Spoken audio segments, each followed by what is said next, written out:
Today, the 5 permanent members are not the 5 largest economies of the world. That is just one indication I'm giving you. And those 5 who were the self-selected chaudharis of the system. तो भारत के minister for जो external affairs हैं doctor Jaishankar, उन्होंने जो internationally जो powerful states हैं उनको कहा self selected chaudharis of international system.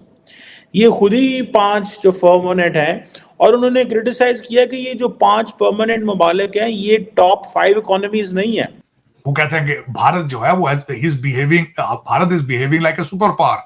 वो कहते हैं हमारे ये तो भाई खुद अपने मसले खुद ही हल कर रहे हैं, हमारे पीछे नहीं आ रहे, हमारी टीम में नहीं आते, तो खुद ही लीड करना शुरू हो गए।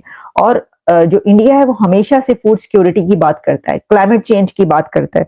तो यही वजह है कि ये कहा जा रहा है कि ये जो है, ये जो कॉन्सेप्ट है, इस बिना पर जो है वो उनको कहा जा रहा है कि वो नॉमिनेट हुए, क्योंकि ये उनका कॉन्सेप्ट है। वो अक्सर ये वाली बात करते हैं। सो इंडिया ने जो अपने आप को जो बड़ी इकोनॉमी बनाया, 5वीं बड़ी इकोनॉमी बनाया, वो कहता है हमें पहले 5 में लाए। सो इंडिया कहता है कि consider us among the first 5 economy. हम जो दुनिया की 5 बड़ी इकोनॉमीज हैं तो हमें लेके आए। तो ये सारी चीजें उन्हें चुभती तकलीफ होती।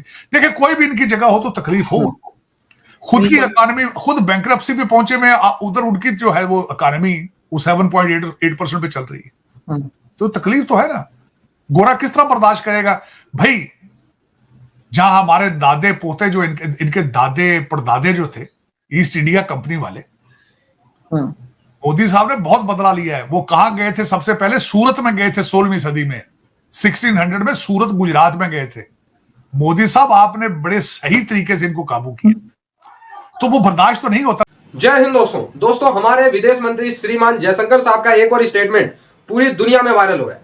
अब दोस्तों उन्होंने कहा कि जो यूएन है वो पहले की तुलना में अब ज्यादा मोर इररिलेवेंट हो गया। इररिलेवेंट मतलब कि अब लोग उसकी बातों पे ध्यान नहीं देते, क्योंकि जो P5 नेशन है, परमानेंट मेंबरशिप वाले जो 5 देश है, वो अपने आप को चौधरी समझते हैं। यानी उन्होंने बातों बातों में जो ये वीटो नेशन है उनको स्नब कर दिया। और एक शब्दों में उन्होंने ये भी बताया कि भाई जो 5 परमानेंट सीट वाले देश हैं, जो वीटो वाले देश हैं, वो दुनिया की 5 बड़ी इकोनॉमी नहीं है। दुनिया की 5 बड़ी इकोनॉमी में भारत एग्जिस्ट करता है 4थे नंबर पे, और बहुत जल्द 3रे पे आना चाहता है। तो इसमें भारत की जगह हर लिहाज से बननी चाहिए, क्योंकि भारत की आबादी भी सबसे ज्यादा है दुनिया में। इसके बाद भारत की इकोनॉमी भी टॉप 5 के अंदर आती है। हर चीज में भारत की रैंकिंग टॉप 10 टॉप 5 में है। तो क्यों नहीं भारत के पास वीटो पावर होनी चाहिए? क्योंकि जो परमानेंट 5 देश हैं वो अपने हिसाब से यूएन को चलाते हैं। इसलिए जो यूएन है वो एक तरीके से अब अपंग हो गया। यानी यूएन अब कोई भी वॉर वगैरह रोकने में समर्थ नहीं हो रहा। बताओ कौन सा वॉर यूएन ने रोक लिया? कोई भी वॉर नहीं रोक पा रहा। तो इसलिए चाइना को छोड़ के वैसे सभी देश समर्थन करते ही हैं भारत का, लेकिन भाई जयशंकर साहब ने अपने ही अंदाज में स्नब कर दिया। लेकिन इंडिया कॉन्टिन्यूसली टारगेट कर रहा है, कॉन्टिन्यूसली लगा हुआ है इस चीज में। अभी फॉर एग्जांपल जो उन्होंने वाई भारत मैटर्स जो थी वो भी जो लिखी है, वो क्या कह रहे हैं? वो कह रहे हैं कि जो भारत का एक नेशनलिस्ट आइडिया है, world should get used to it.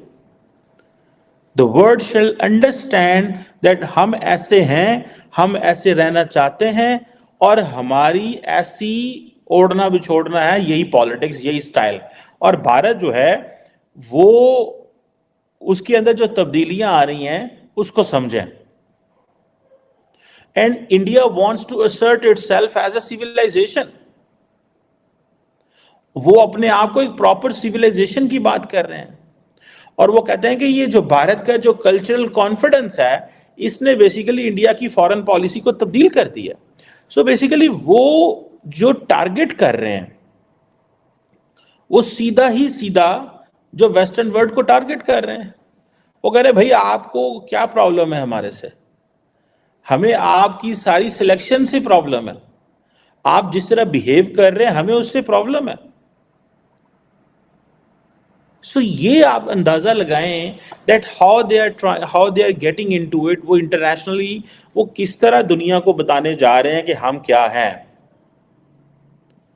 और वो जो कह रहे हैं, अच्छा उनका जो स्टाइल देखें, वो कहते हैं जी हम विश्व मित्र हैं, दुनिया के दोस्त हैं हम, और हम सारी दुनिया के दोस्त हैं। हम रशिया के भी दोस्त हैं, हम अमेरिका के भी दोस्त हैं, चाइना के मामले में आके थोड़े वो पीछे हटते हैं। चाइना के मामले में आके वो इस तरह की बात नहीं करते।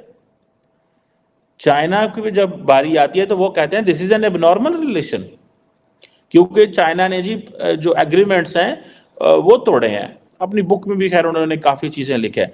एंड देन ही असर्ट्स कि इंडिया की जो टेक्नोलॉजिकल ग्रोथ है एंड जो इकोनॉमिक जो राइज है, इसकी वजह से इंडिया हैज द कैपेसिटी कि वो दुनिया के मसले हल कर सकता है। भाई क्या आप अच्छी इकोनॉमी एंड टेक्नोलॉजिकल प्रोसेस जो है, क्या ग्लोबल प्रॉब्लम सॉल्व कर सकते हैं? किस तरह के ग्लोबल प्रॉब्लम सॉल्व कर सकते हैं? For example, if China is an 18 trillion dollar economy, what kind of issues it can resolve? एक क्वेश्चन आता है ना, can it resolve anything in the Red Sea? Can it talk to Israel? Can it talk to the United States? Can it resolve its own issues with India? ये question जो है मुझे ऐसे लग रहा है, so I have understood that doctor Jaishankar, who is a very smart, calculated diplomat and a politician in now, and वो एक बड़ी कैलकुलेटेड तरीके से इंडिया की फॉरेन पॉलिसी बताना चाह रहे हैं एक तरफ, लेकिन मुझे ऐसे लग रहा है that the world is taking down the notes, और वो जो नोट्स ले रहे हैं वो कोई इतने पॉजिटिव नहीं होंगे for India. For example, Indians ने कल क्या किया कि उन्होंने बरतानिया की जो हाई कमिश्नर है पाकिस्तान ने, उन्होंने विजिट किया मीरपुर का, which is Azad Kashmir, India calls it POK, Pakistan occupied Kashmir. जिस तरह पाकिस्तान जब उनको इंडियन कश्मीर को इंडियन ऑक्युपाइड कश्मीर कहता है, तो उन्होंने जो ब्रिटिश हाई कमिश्नर इंडिया में थे, आई थिंक, उन्होंने उनको समन कर लिया कि बताएं जनाब ये क्यों गए हैं, वो तो ऑक्युपाइड टेरिटरी है, वो तो हमारी टेरिटरी है, वहां पे बंदा क्या कर रहा है? ठीक है, इससे पहले अमेरिकन एम्बेसडर भी जा चुके हैं। तो क्या आप समझते हैं अमेरिकन एंड ब्रिटिश एम्बेसडर जो गए हैं, American ambassador and British high commissioner जो कश्मीर में गए हैं, वो क्यों गए हैं? There are so many reasons for that. एक रीजन तो यही है कि जी ठीक है, अमेरिकन ने बहुत सारे प्रोजेक्ट्स कश्मीर में शुरू किए हुए हैं। बरतानिया कहता है जी हमारी 70% जो लोग हैं कश्मीर में, जो हमारा पाकिस्तान से कनेक्शन वो है ही मीरपुरियों की वजह से। ये तो सामने सामने नजर आ रहा है, बट इन रियलिटी जब इंडिया ये बात करता है स्ट्रेटेजिक ऑटोनॉमी की, तो वो कहते हैं ठीक है, हम भी फिर ये ऑटोनॉमी की बात है तो ये लें, फिर हम भी ऐसे ही करते हैं, हम भी अपनी मर्जी करते हैं, हम जिधर मर्जी जाएं, हम आपकी क्यों बात को माने, या हम आपकी बात को क्यों वैल्यू दें कि भाई कश्मीर के हवाले से आप भी तो रूस के हवाले से अमेरिका के कौन सी सुनते हैं सारी, आप ईरान के हवाले से हमारी कौन सी सुनते हैं सारी। मेरी नज़र में दैट्स अ मैसेज, ये मैसेजिंग है। ठीक है जी। अब देखें, जैसे मैंने ये कहा कि इंडिया बार बार ये कह रहा है, डॉक्टर जयशंकर कह रहे हैं कि हम टेक्नोलॉजिकल प्रोग्रेस की बात करें। हम टेक्नोलॉजिकल प्रोग्रेस कर चुके हैं, इकोनॉमिक राइज हो चुका है, दुनिया के मसले हम सॉल्व किए हैं। फॉर एग्जांपल, कोविड-19 इंडिया की क्लासिकल एग्जांपल है, वेयर एवर दे गो, हमने दुनिया को वैक्सीन दी। ठीक है जी। The world understands that, many African countries do listen it and they take it, give it importance. Chinese ने भी दी, ठीक है जी, बाकियों ने भी दी, लेकिन इंडिया अपनी इस कोविड-19 पेंडेमिक की जो वैक्सीन की डिलीवरी है, इसको बड़ी अहमियत देता है। तो दोस्तों, जयशंकर साहब के बयान पे आप लोग क्या कहेंगे? मेरे ख्याल से भाई जयशंकर साहब ने बहुत सही कहा यार। दुनिया का लगभग आप अगर एक तरीके से अंदाजा लगाओ कि 10-12 बिलियन पॉपुलेशन है, और मैं कहूँगा लगभग 8-9% जनता भारत से बिलोंग करती है। अगर दुनिया की इकोनॉमी की बात करें तो टॉप 5 में भारत की इकोनॉमी आती है। कोई सा भी सेक्टर उठा के देख लो, आप लोगों को हर सेक्टर में भारत टॉप 5 में मिलेगा। तो भाई भारत वीटो पावर क्यों नहीं डिजर्व करता? भारत P5 का नेशन बनना क्यों नहीं डिजर्व करता? यूके से ज्यादा सब चीज है भारत के पास। कौन सा ऐसा चीज है जो भारत के पास यूके से ज्यादा नहीं है, फ्रांस से ज्यादा नहीं है? ठीक है, बस भारत की आबादी ज्यादा है। तो आबादी ज्यादा है तो उनको रिप्रेजेंट करने के लिए एक मुखिया तो चाहिए यूएन में, कि आबादी ज्यादा है तो मतलब चाइना की भी आबादी ज्यादा थी, चाइना की भी पहले GDP पर कैपिटा इनकम लो थी, क्यों दिया उसको वीटो का मेंबरशिप?